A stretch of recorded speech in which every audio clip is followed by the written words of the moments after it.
In the studio right now, we have a former soldier who has probably one of the coolest, badass jobs that you can imagine. Kinessa Johnson, welcome to Z97.5. Thank you for having me. You are awesome, all tattooed up, looking gorgeous.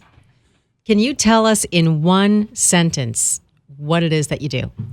I'm an advisor for Vetpaw. And what is Vetpaw? We're an NGO.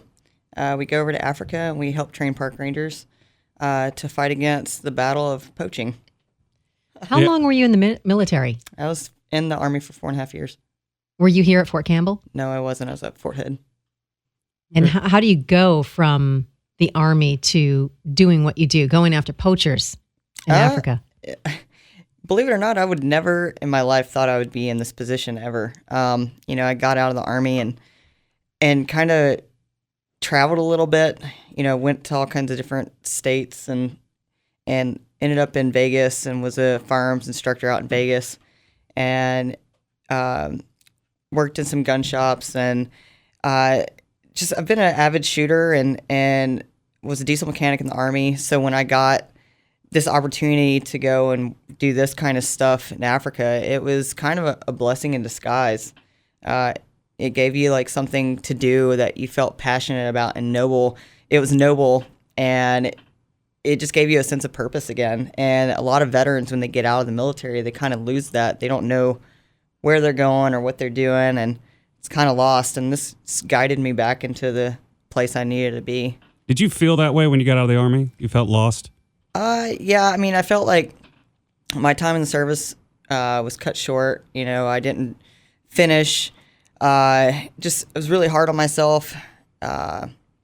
So I was a little wandering nomad when I got out. It was kind of scary at the same time because you just did not know what to do. I mean, you lost that sense of camaraderie. You didn't have the people that you were in your unit with anymore, and you had to deal with civilians. Yeah. And We're jerks. Yeah, some of you. No, but it's a lot of civilians don't really understand like what military people go through, especially veterans once they get out. 4 years doesn't seem like a long time, but 4 years the military kind of molds you. So when you get out, you're just like, I have no idea what I'm doing. Sometimes the transition's a lot easier for some people, but I've encountered a lot of people that fought the same battle I did, And you went into the Army at a young age. Was it like 21? Yeah, I was at 21 when I went in. Why'd you go in? I grew up in a small town in Louisiana next to Fort Polk, and, I worked out there doing role play for JRTC, at the peak of the war, and just I felt like I needed to do something better and more fulfilling, and I wanted to get out of my town too. Yeah. And it just felt like the right thing to do, and my grandfather was the only other person in my family that served, so I felt proud whenever I went in. So that's why I did it. Were there any special challenges being a woman in the military overseas? Everybody has that thing where they say, women should never serve in the military. Women are pretty vital in the military, I believe. It is challenging sometimes, especially as a female. I was a diesel mechanic, so therefore all my peers were male. So, you have to kind of mold yourself. You have to become a valuable teammate, like a team member. And, you have to pull your part and you have to prove, it's more like you have to prove your worth there. Mm-hmm. Yeah. And being a girl, I can get into the motor too, so they kind of use me for that. They can't get in there. Yeah. Is it the same way with Vetpaw? Did they kind of were they a little skeptical of you at first? I think bringing on a female onto a team that's going over to train park rangers is a little bit. I think it would probably set some people back a little bit. Kind of like, okay, we're going to do this. We need to make sure we have, a solid person to come on the team that can handle things, that's not going to freak out, that's not going to, cause issues and all this kind of stuff. So I mean, I think I was a pretty vital team member. I think I, proved myself, and, I didn't have to be babied, and I did my job. And, being a diesel mechanic and having things happen over there, with trucks breaking down, it was valuable to have me there. And then, training park rangers, they have females, and it's good to have a female in there that can relate to these other females. You get a lot of parents contacting you saying that, hey, you've really made a difference in my daughter's life. Yeah, I get a lot of negativity out there. I mean, right now it's kind of turning around. The media had a field day with, my photos, and, they would make up these wild stories, and I get it. It's all media, and it happens. But at the end of the day, like, I get the coolest messages sometimes. And, one of the biggest ones for me, and it sits really, really close to my heart, was a guy messaged me and was telling me a story about how his wife was murdered. And his wife was murdered in front of his daughter. And his daughter was terrified of guns and never wanted to, be around things like that. And she saw a picture of me and, went up to her dad and said, I want to be like her, and I want to learn how to shoot guns. And that was, I still don't know how to react to it, but if I can make that kind of impact on people and women and children, and to show that women can be empowering too, and they can be tomboyish, and they can do whatever they want to in life. I think that's the message I want to keep putting out. It's not about looking cool in tactical gear. It's not about big guns. It's about showing the world that a female can be empowering, strong, fit, and can go do the same thing guys can do. And I'm also making an impact, with the conservation and working with these with the like Tanzania and Namibia, on anti-poaching, and it's, at the end of the day, it's probably the most rewarding thing. I remember browsing Reddit, and I see your picture, and this guy's like, check out this anti-poacher female holding this huge rifle. And then I think like 2 weeks later, you did a Ask Me Anything segment where everybody could just ask you anything. And I remember checking out your Facebook. It was like 10,000 likes or something like that. And then like 2 weeks later, it's up to like 90,000. How did you deal with that? It was actually pretty funny. I mean, we were in Africa when all this happened, and Ryan Tate got like a text message from one of his buddies in New York and said, hey, Kinessa's on Reddit. And he was like freaking out. And I'm like, what the hell is Reddit? I don't know what Reddit is. And we look at it, and I'm literally like number one on Reddit. And it's pretty big. That's a big deal. The big wording was poacher hunter, and I was like, oh God. I was like, this is probably gonna go one or two ways, bad or really bad. Yeah. So it was kind of like overwhelming at first. I mean, I didn't really know how to handle it. Being in that kind of position, and all these people know who you are, and they start following you, and they want to know what you're doing.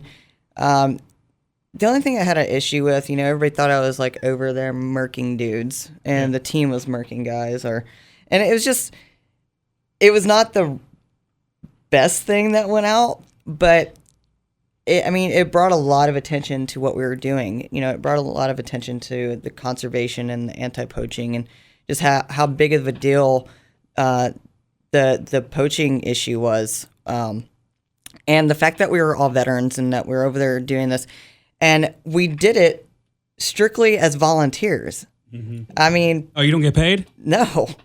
People thought we were over there just making a shit ton of money, and I'm like, no.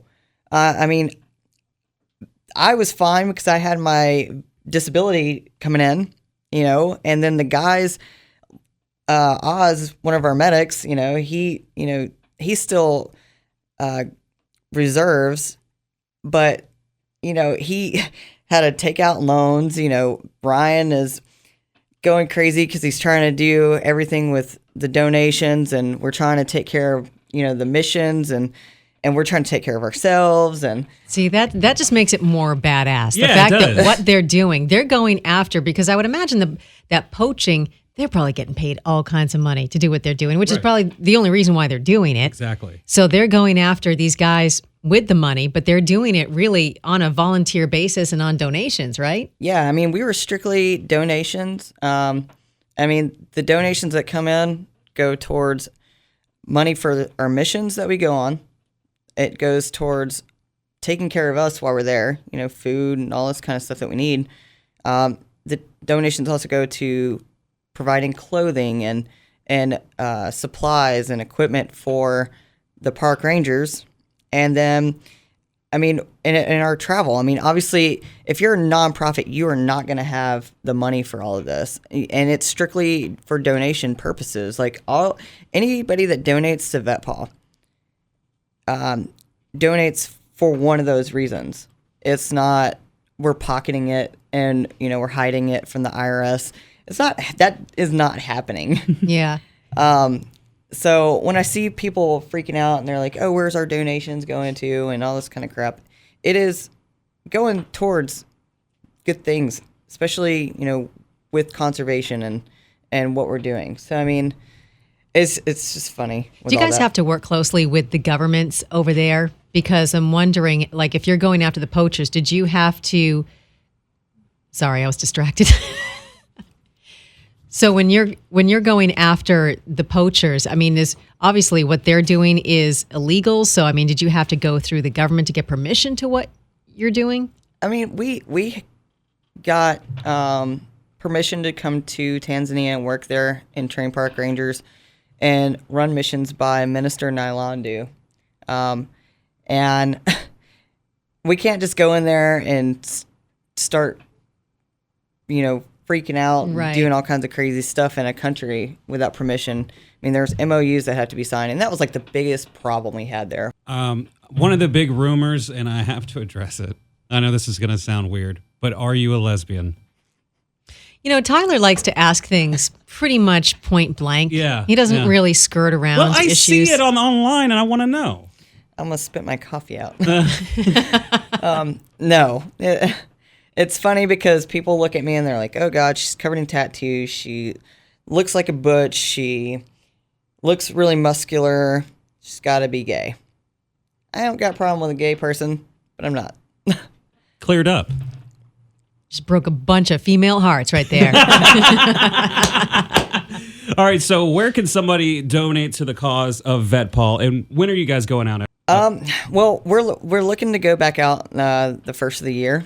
We're trying to get all of our paperwork fixed again, because I know a lot of people heard that Vetpaw got kicked out of Tanzania. I heard about that too. Yeah. Vetpaw did not get kicked out of Tanzania. I mean, it's unfortunate, and nobody really wants to say it, but Tanzania is a pretty corrupt place.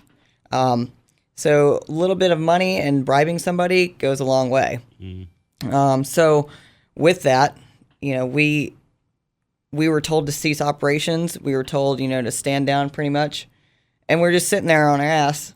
And the biggest thing, we were like, well, we can either sit here or we can go back to the States and handle all this media stuff and work on getting our paperwork approved and, deal with all the crap happening. Right. So that's what we did. We didn't get kicked out. We were just told to stand down. And there's no point to sit there. We didn't have the money Right. to Right. just sit there. Because you're not working for money. Yeah, I mean- it's all free. Yeah, we didn't have the money to sit there Yeah. and, Yeah. do nothing. We went there for a mission, and that was to help train park rangers, and that was to, fight against, the poaching battle that's happening. And if we're just sitting there, it's pointless. Yeah. Go back to the States and handle what we need to do. All right, so they can donate through the website. Is it vetpaw.org? Yeah, if you want to make donations, you go to vetpaw.org, and there should be a little window clicky thingy. Yeah.